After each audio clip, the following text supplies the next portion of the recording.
के किनारे बसा एक गांव फूलपुर। गांव में कुछ 100-150 लोग रहते थे। अंजलि, जो कि पास ही के जिले में रहती थी और 12वीं पास कर चुकी थी, उसके पिताजी ने बेटी को जल्दी विदा करने के लिए उसकी शादी फूलपुर गांव के मुकेश से करवा दी थी। मुकेश कभी स्कूल नहीं गया था और इस कारण वो पढ़ा लिखा नहीं था और बाकी गांव वालों की हालत भी मुकेश जैसी ही थी।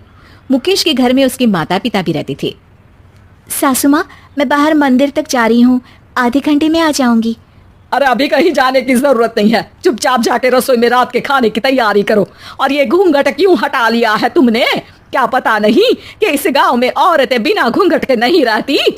रात में अंजलि छत पर जाकर अपनी मम्मी से बात कर रही होती है।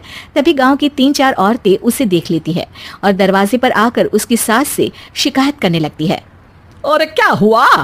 अरे छत पे तो देखो, आपकी बहू मटक मटक के किसी से फोन पर बात कर रही है, दिन भर फोन पे लगी रहती है। अरे कल तो मंदिर के पास वो क्या कहते हैं, सेल्फी ले रही थी। शहर की बहू रखना अच्छा शान की बात है, पर देखना इसके लक्षण से ये तो तुम्हारे परिवार को बदनाम ना कर दे।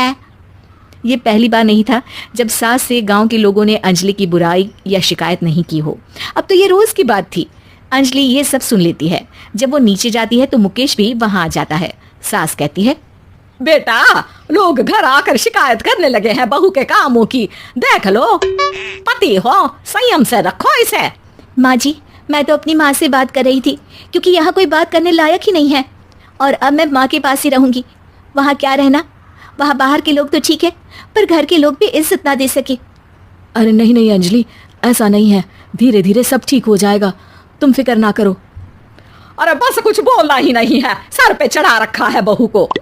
सास मुकेश की नरम बात सुन के वहां से मुंह चढ़ाकर चली जाती है। मैं तो कहती हूँ हम दोनों शहर चले जाते हैं। मैं पढ़ी लिखी हूँ, मुझे वहाँ नौकरी भी मिल जाएगी और थोड़े दिनों में आप भी वहाँ कुछ काम ढूंढ लेना। अरे नहीं नहीं अंजलि, हम यहाँ ना गांव का खेत, माँ पिताजी को छोड़कर शहर नहीं जा सकते। माँ पिताजी को कैसा लगेगा और गांव वाले क्या सोचेंगे? ये कहकर मुकेश सोने चला जाता है और अंजलि की गांव वालों द्वारा बुराई का सिलसिला बहुत दिनों तक चलता ही रहता है। लेकिन अंजलि गुस्सा ना दिखाते हुए समझदारी से काम लेती है। बारिश का मौसम चालू हो जाता है। जोरदार बारिश से पूरे गांव में हाहाकार मच जाता है। दुर्गा नदी में बाढ़ आ जाती है और बाढ़ का पानी पूरे गांव की फसल तबाह कर देता है। फसल की ये हालत देखकर गांव वाले निराश हो जाते हैं और बात तो यहाँ तक पहुँच जाती है कि कुछ लोग तो अंजलि को इस सब का दोषी ठहरा देते हैं। अरे पूरी फसल तबाह हो गई, पता नहीं किसकी नजर लग गई है। अरे जब से चौधरी परिवार में ये शहर की बहू आई है ना, तब से ही गांव की शांति चली गई है। इसके कर्म कांड से माँ दुर्गा नदी भी खुश नहीं है। ये सब सुनकर बेचारी अंजलि रोते हुए अपने घर चली जाती है।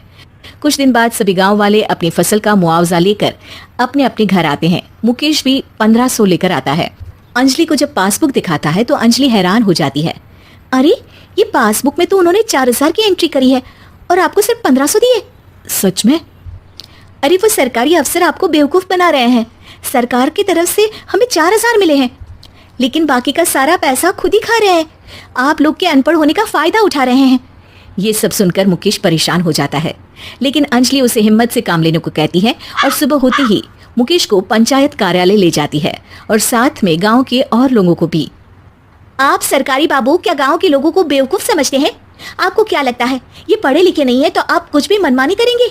ये बेचारे दिन रात इतनी मेहनत करते हैं, ये हमारे अन्नदाता हैं और आप इनके साथ ऐसा धोखा करते हैं। अरे क्या बके जा रही है ये लड़की, किस धोखे की बात कर रही है? अपने कांड करके नदी माँ को नाराज करके हमारा नुकसान करके इसे चैन नहीं मिला क्या? सरपंच जी, इन सरकारी बाबू ने मुझे बेवकूफ बनाया है और मेरे हिस्से के पैसे खुद चट कर गए। बस ये सुनते ही सरपंच वहां से दुम दबाकर भाग जाता है। पता चलता है कि जनपद अधिकारियों ने गांव के सरपंच के साथ मिलकर सबके साथ धोखा किया है। सब लोगों का विरोध शुरू हो जाता है और आखिर में अधिकारी सब गांव वालों के हिस्सों के बचे हुए पैसे उन्हें लौटा देते हैं और कई दिन तक सरपंच गांव में लौटता ही नहीं। अंजलि, तुम नहीं होती तो हम गांव वालों को तो पता ही नहीं चलता कि ये हमें हर बार बेवकूफ बनाते हैं।